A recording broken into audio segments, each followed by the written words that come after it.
When we think of Spain, do we think of flamenco music, bullfighting and matadors, the busy nightlife? How about Catalan? Well, as with any culture, there is so much more to Spain than meets the eye. And to begin, I'm going to go over their history, which is very big. They were founded in January 20th, 1479, so I'll just give a real concise history. Remember though, there's so much more than the brief one that I'm going to go over.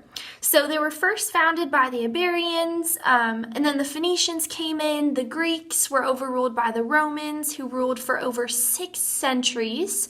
According to California State University, Dominguez Hills, the Romans left 3 powerful social tools that still influence Spain today. It was Roman law, language, and the religion. Then next, Islam takes over Spain. Isabella and Ferdinand become married. They create the Kingdom of Spain. They expel the Jews and Muslims. Fun fact, they also funded an Italian expeditionist named Christopher Columbus who refound America, North America, on his way to finding Asia. Then there's the Spanish Inquisition, the Spanish-American War, the Cuban 10-Year War, and that's where Spain loses all of their bids to America and the Philippines. Tons of revolutions. World War I, World War II comes in. Spain is neutral. 1986, Spain joins the European Union. 2008, big global recession happens. It hits Spain real hard. They're still recovering from it. Now there's a secessionist movement in Catalonia about becoming their own separate entity. Now there's the migrant crisis happening there. Tons of refugees looking for a place to go. So now we'll move into their languages. Spanish is the official language of Spain, also known as Castellan. Then there's Galician, Catalan, Valencian, and those are the official regional languages, but not the official state language, which is Spanish. As far as geography goes, it's on the southwest peninsula of Europe. It's connected to Portugal, France, and it's just above Morocco, connecting to Africa. The capital is Madrid, and in 2017, according to the World Bank, there were 46.57 million inhabitants of Spain. The religion was once majorly Christian. Now 70 to 75% of the population there identifies themselves as Catholic, although there are, of course, other religions present as well. Some customs and rituals, of course, there are too many to cover in this short video, but one prominent one would be the siesta. It started as a way to escape the midday heat.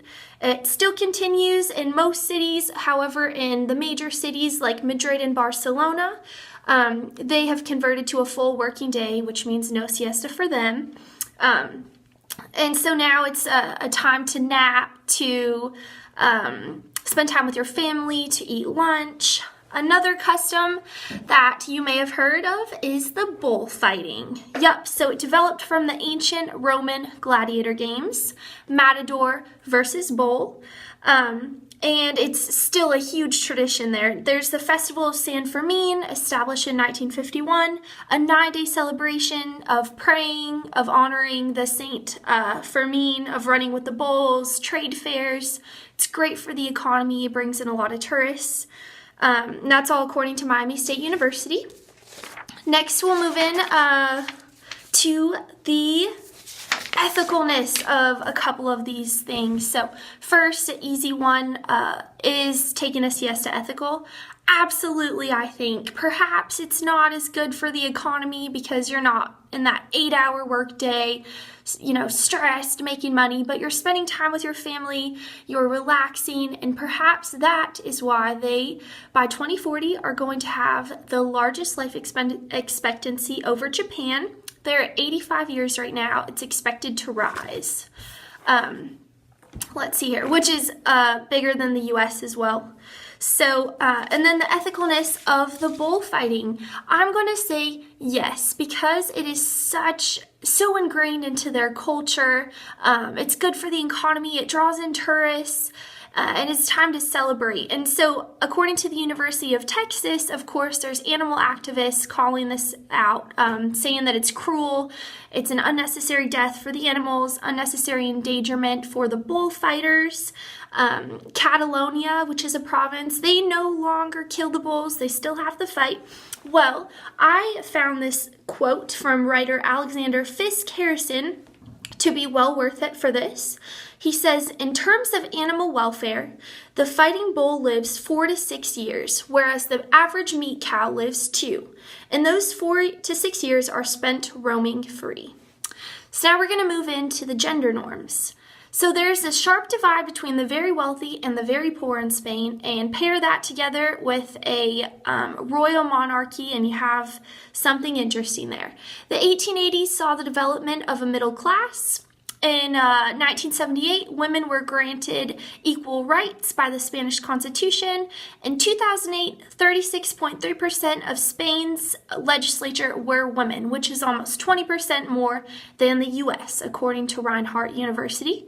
Of course, there are still inequalities that exist. Women with the same work get paid less. Perhaps they face sexual harassment, just like here in the U.S., and in 2010, women comprised 41% of the workforce. In Spanish law, men have to do half of the household chores, but they can also take more time off for a child when they're born. Gender norms, again, repeated. 60% of Spaniards in 2005 found sexuality to be okay. That number has likely risen since then. In 2005, they also legalized gay marriage, although it was condemned by the Catholic Church. And family structure. The Catholic Church still has a lot of say over the culture here of Spain. Divorce was illegal until 1981, and marriage had to be recognized by the Catholic Church to be supported. Now, before, the families in Spain were much smaller. Now the average number of children is just 2, and it's a very nuclear family, mom, dad, 2 children. The adults in their mid to late 20s live at home because Spain is still recovering from that 2008 global recession. But they typically stay at home later than other Europeans anyways, according to the European Youth Research Group. So as you can see, so much makes up who we are by our culture, our religion, our education, who we spend our time with, our careers, the things that we do for fun. Now I'll move into the reflection. Finally, what is the most important thing that I learned about Spanish culture? Well, their roots are so deep. Their country's from the 1400s, so there's so much going on here, all the way back to the Romans and the Phoenicians. It's still thriving. It's incredible. And the Catholic Church still has a big influence in this country. How did it improve my intercultural competence? Well, starting next fall, I will be taking my last 2 years of college in Pamplona, Spain, where they do the running of the bulls. And so now, when I arrive there next fall, I will have a greater understanding of this country. Perhaps I'll impress them that I did some research. And challenges. At first, finding scholarly sources to do this presentation was difficult for me. But after a little bit of digging and spending time here at the library and going through EBSCO host, I was able to find quite a few academic and scholarly sources. Thank you, and I hope you enjoyed.